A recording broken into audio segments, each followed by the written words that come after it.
When you are outside IIT, I think it's very difficult to understand what IIT Gandhinagar can offer you. From IIT Gandhinagar to transitioning for my first job at Rakuten or later at Enthusiast, it was very smooth. Can you explain what multimodal LLMs are and how they are being used in new innovations? You cannot escape coding skill set and machine learning skill set. Deep learning or classical ML? Morning person or night owl? Electrical engineering or just go full CS?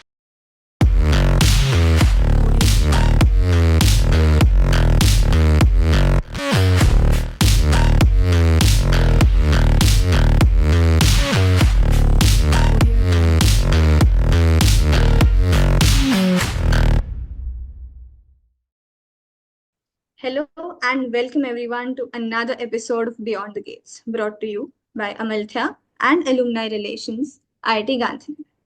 I'm Melanie, and in this series, we bring you stories of IITGN graduates who have gone on to create meaningful impact in diverse fields around the world. Today, we have a truly exciting guest, Dr. Amit Yadav, a 2020 graduate from IITGN with a B.Tech in electrical engineering and a minor in computer science. After graduation, Dr. Amit pursued his PhD at Purdue University, where his research was on media forensics to detect deepfake media, speech, and video, both. He's currently working as a research scientist at Meta's Reality Labs, contributing to cutting edge work in AI for smart glasses. Dr. Amit, welcome to the show. It's fantastic to have you with us today. Thanks a lot, Melanie. Always a pleasure to come back to IIT Gandhinagar and reconnect with the community. Excited to see how this turn up and share some of the experience from time at IIT Gandhinagar and beyond. That's really great to hear. Let's start from the beginning. What made you choose IITG and what drew you to the campus, especially when there were other IITs? Yes, I think it's a great question to begin with. For me, it's probably I'm not the best person to answer this because for me, I was never preparing for IIT. And IIT, like I had IIT Gandhinagar as probably one of the best option for me. I got it in the sixth round and material science branch, and it was the closing rank. I still remember. But when you are outside IIT, I think it's very difficult to understand what IIT Gandhinagar can offer you. Now it's very easy for me to prioritize it above any other IITs. But once you are outside preparing with the JEE mindset, it's very difficult. And I have some folks in my batch who experience IIT Gandhinagar, the academic freedom and the cultural freedom that it provides. And because of that, they motivated their cousins and they end up choosing actually IIT Gandhinagar above old IITs also. It's really great to hear. Looking back now, what are some of your most memorable moments at IITG? And like anything from hostel life or any fun moments with professors or fests?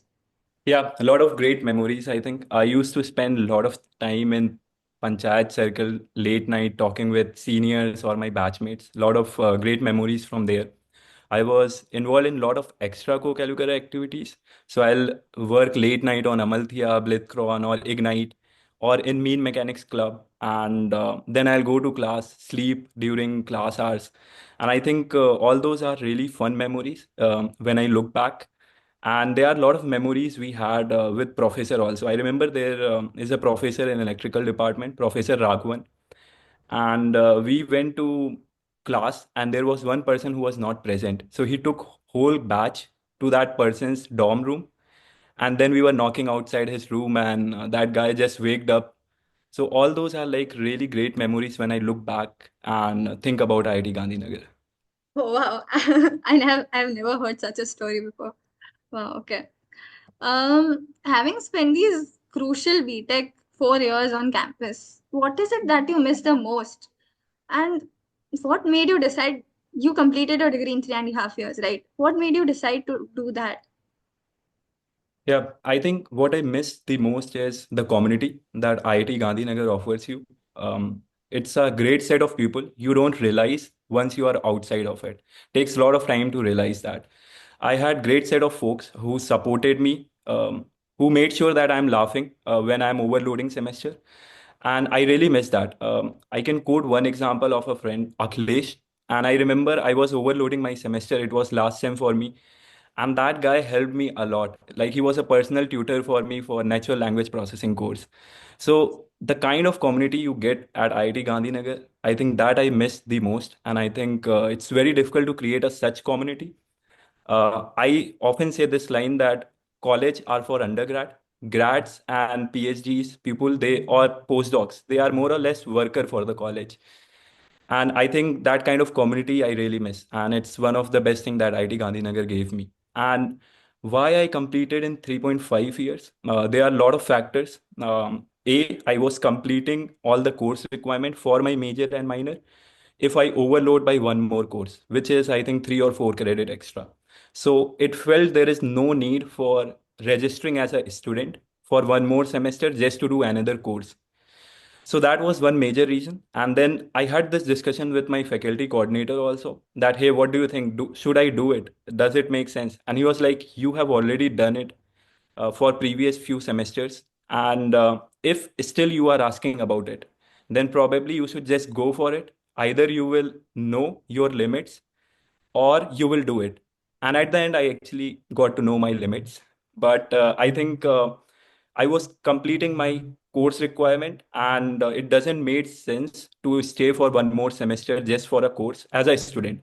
And then you have all those options that I can stay in the same university as maybe researcher in some lab, or I can stay outside, go for a research internship, or go into an industry. But I think that was major reason for me. Wow, really interesting. Let's move forward a bit. Let's talk about the life after IITGN. You started your career at Enphase Energy and then transitioned to a PhD at Purdue and are now working with Meta. That's actually really an incredible journey. So, could you walk us through how these phases unfolded? How and why you decided to work here, Meta and Purdue? Yep, sure. I think I'll just talk about what was the mindset or what I was thinking when I was making these transition. And there are many other factors also that you consider when you make such transitions.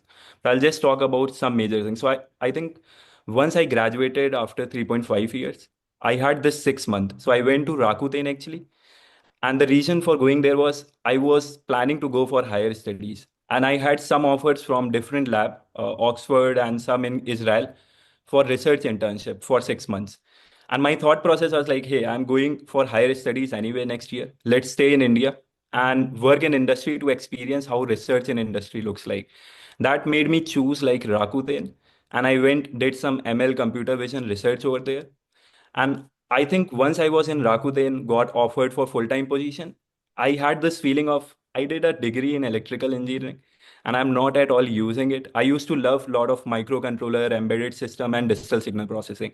It's like I need to go somewhere close to it, but at the same time, do coding also. So I felt like firmware or embedded software is something which is like exactly at the intersection where you do a lot of DSP and embedded system, but you do a lot of coding also. So I ended up joining Enphase Energy with that thought process as an embedded software engineer. Did a lot of coding, firmware writing, and then it was going great, awesome. Like probably my dream job. I got a really great manager, was loving it. At one point I was like, okay, I'm getting a lot of money, everything is good, but still, who knows me outside Enphase? Like nobody knows what I'm doing at Enphase because I cannot tell, it's an NDA. And it's very difficult for me after some point to justify that why am I here. And I always had this plan of higher studies also, and I had some offers also. It was COVID which stopped me a bit or hindered that path. Then I was like, okay, I need to go into a lab and do work which I really love and just find someone who can pay for it. So then it will be like a holidays for 4 years maybe, where I am working on my hobbies, but there is some person who can pay for it. And the word will also probably know because every paper will be associated with my name. And that made me choose for going for a PhD. And the backup plan was okay, if nothing works out, 4 years I'll be at the same place, or I can just skip with a master's. And that's how I ended up doing a PhD. Went there, did my PhD. Once I was about to complete my PhD, there is like a lot of question about whether you want to join academia or industry. I was more or less uh, escaping for all those questions, and I was like, I just want to do research. Let's go to industry and we'll think about it. And I think that transition was slightly difficult, but that was the mindset that okay, right now in AI, there is a lot of resources that industry offers. My domain is AI. Let's move to industry, do a lot of good research, and then we'll think about it. So those are like the thought process behind making those decisions, I think.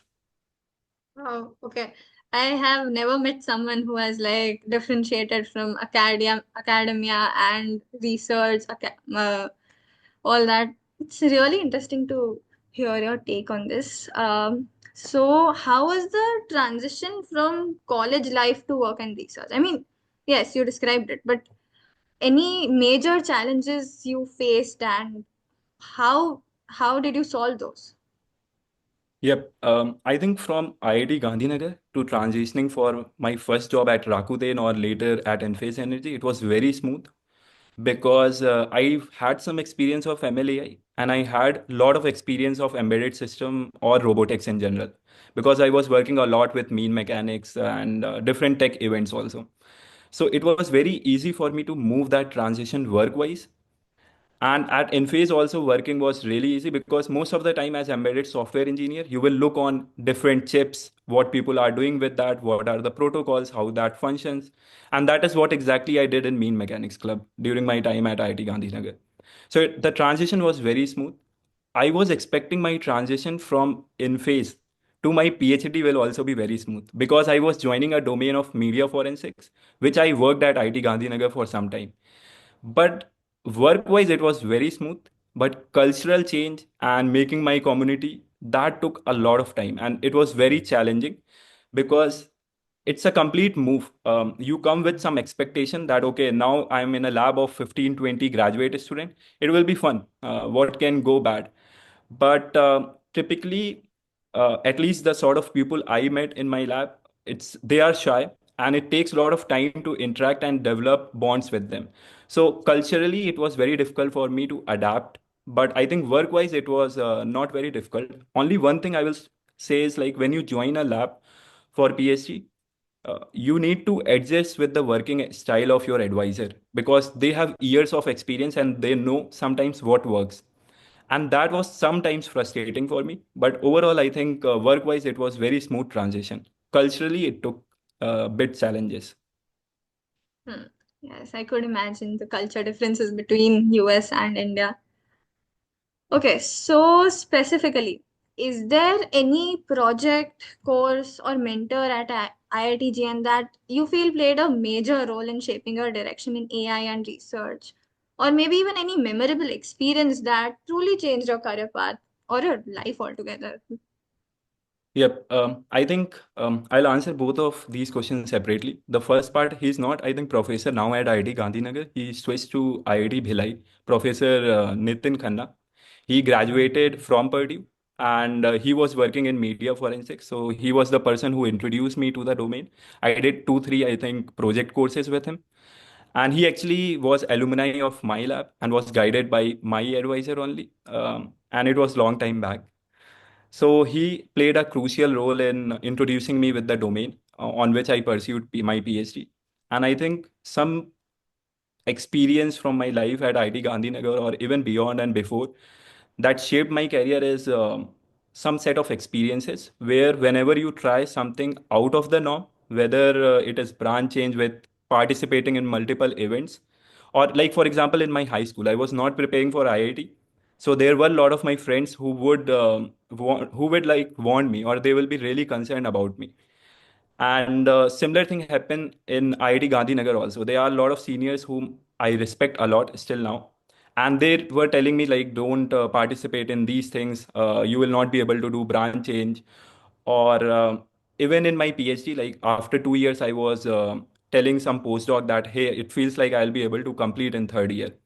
And they were also like, yeah, every new PhD student thinks like that. It will take some time for you to get mature. And then you will realize that how 4 5 years are gone.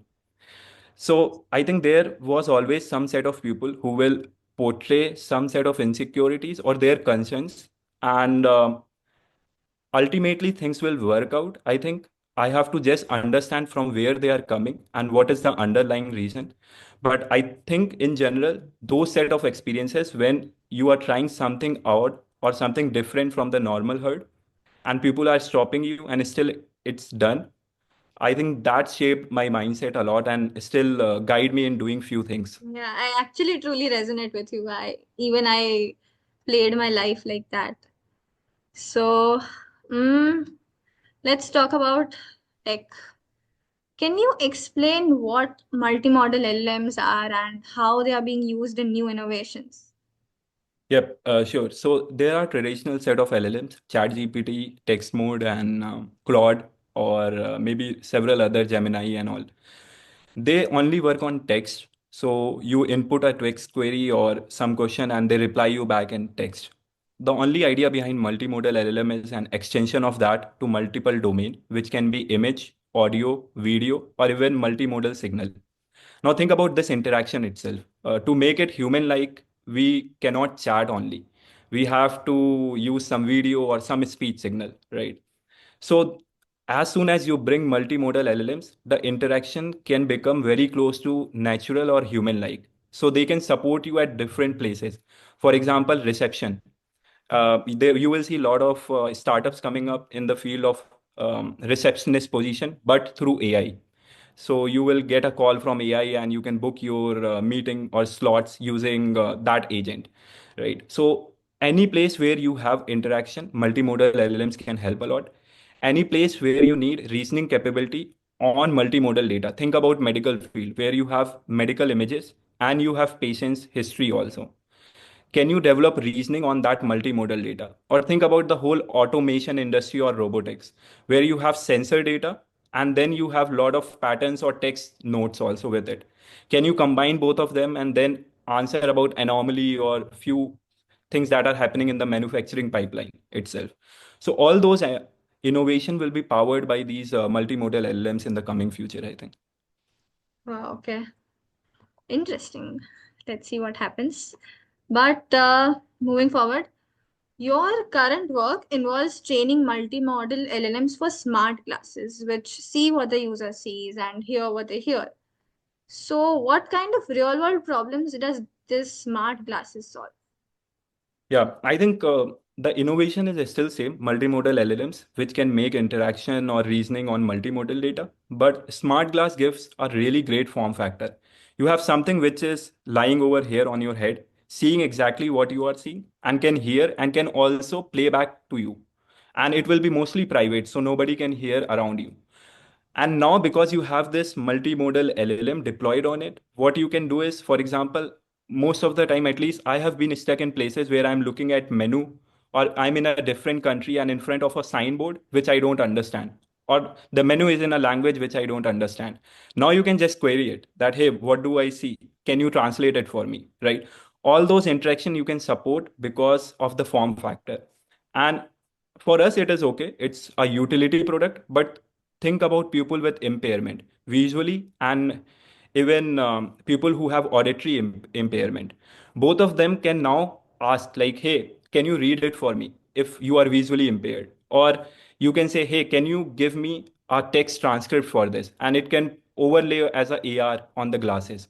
So I think all these are some of the features that we are looking. Another thing we are looking into, like there was a recent talk, TED talk from I think DeepMind, where they were talking about Project Astra, and there was a video in which, or a demo in which, they have the glasses and then they roam around in the place, and then they ask like, "Hey, I forgot my object A. Do you know where is it?" And now because you have this reasoning capability on the multimodal video data, you can actually get a response that, okay, I just saw it lying on the sofa, right? And all these use cases are supported, I think, because of such multimodal LLMs. Wow, okay. So, basically, like a personal AI, your personal AI assistant. Exactly. That's the name of my team, Multimodal AI Assistant. Oh, wow, Right. okay. Really accurate. You're shifted across various domains, right? So, what, I mean, you explained your whole life, but anything specific that motivated these changes outside of academics? Or was it just driven by curiosity? या फिर you just went with the flow. Ki, let's see what happens. My interest lies in this, so let's explore. Yep, I think the later is the case. I always had some idea that, okay, these are things I love, these are things I don't love. And then I had this notion that was given to me by some professor at IIT Gandhinagar, Professor Nihar Mohapatra. I was in my second year undergrad. We were in JEST, Japan, and we were working in Mizuno lab. He was also there. And I asked him like, it was almost end of my internship. And I told him like, hey, I spent a lot of time. And the internship was on like using computer for predicting chemical properties of compound. So I was like writing computational models which will predict properties of chemical compounds, and it was coding, but it was in an area which initially felt like really good to me, but at the end I was like, it's great, but maybe I'll not pursue it in my PhD, so should I put a lot of energy at the end also? And he said like, hey, whenever you get such opportunity, put everything that you can, get everything that you can get from it, and then we will think about it. So there are two aspects. One is you really love a domain or you don't love a domain. Doesn't matter, you have to do good in it. And then comes the part, okay, you love it and it's very curiosity driven, and then you will pave your path around. So I think that helped me a lot. In general, most of my experience were curiosity driven, that, and they were mostly related to computer science or coding for, or computer vision or ML in general, but they were applied to different area, and each of them helped me out in some or other way in the future. For example, that, so I actually did the same work that I did in my internship as a project course with a faculty in chemistry department. So like I can do the coding, you are collaborating with somewhere outside India to do this work for you. I have developed this expertise by my internship. I can provide you those computational models and I can do those coding part for you. And we got some great publication also out of it. So I think many of these experiences for me were curiosity driven. But even if I realized at some point that it's not probably what I want to pursue in the long run, I'll not stop working in it. I'll still put 100% energy. Okay, that's really great to hear. Um, for IITGN students who are interested in working in your field, like more media forensics, AI, or even research at Meta or companies like those, what advice would you give them? What skills should they begin developing early on? Yeah, I think if you want to work in this domain, you cannot escape coding skill set and machine learning skill set. So having a foundation on both of them with coursework and with extra coursework, online coursework also, is really helpful. And if you really want to pursue research, I would highly recommend that doing a lot of research. And I feel like research is a mindset. It's very application driven also, but it's a mindset. I have done research in HSS, BS electives, and even in my domain in media forensics. And I think the way or the framework that you take to do research is almost same in all of them. So I think I'll highly recommend folks who want to pursue research to get that experience by working with a lot of professor at IIT Gandhinagar. And that will, I think, help a lot. And another thing I will highly recommend, if you are planning for higher studies or especially PhD, try to take a lot of writing course, develop soft skills, and have good grades. It's really important because at least these fields are very competitive. So having a good grade doesn't hurt. You can be an exception, but don't prepare to be an exception. Right. Just a common question I know people will ask. Good grades means what? Like above which level? Above 9, 9.5, what? Yeah, I think you can always justify above 8.5 if you are even close to that. Just be above 8.5, I think. And but if you have 8.5, then you need to have something else also in your profile. For example, multiple publication or some great project which people can see and appreciate. There should be a reason. I think it's but 8.5 plus, I think, is a typical expectation, at least during my time. And the higher you have, the better it is. I know some set of people who had 10 CGPA and still they had a lot of great work and extra co-curricular activities. So I would suggest, like, don't make all those excuses to do bad in your studies. Studies should be like first priority, and then you can do a lot of extra co-curricular. Nobody is stopping you from that. Very well said. Let's move on to the fun things. Rapid fire round. Okay, So, ready? sure. One mess food you secretly like but pretended not to like in front of your friends. Lemon rice. Ah, okay. I hate that, but That's fine. Deep learning or classical ML? I wish I could say classical ML because it's very easy to understand, but I'll say deep learning because it works. Hmm. Morning person or night owl? Night owl. Always. First thing you bought with your first salary? 1000 XM4, it was a noise cancellation headphone. Oh wow. Book or movie that really inspired Yeah, don't watch a lot of movies and have not read any book as such, so very difficult to say. But people inspire me a lot, I think, if I can say. you? Yeah, it's a really nice third option. Uh, if not AI or research, what alternate career would you choose? Probably stand-up comedy or political career. Ah, okay. One word to describe ITGN. Sudhir K. Jain. Okay. And now back to some reflection questions. If you could return to your ITGN days, what would you do differently? What is one advice you would give to yourself as a fresher? Yeah, I think one thing I will definitely do differently is be less angry or get less frustrated by some of my friends. I used to fight a lot, kind of a Kalesi in my group. So I used to like fight a lot with some of my best friend now, like Vikas, Ritik, and I feel like I would give myself this advice that hey, you will mature enough, and it's all childish what I was doing. So yeah, I think that is something I'll give as an advice. And what I would change or what I would look at as fresher is probably more opportunity to pursue sports.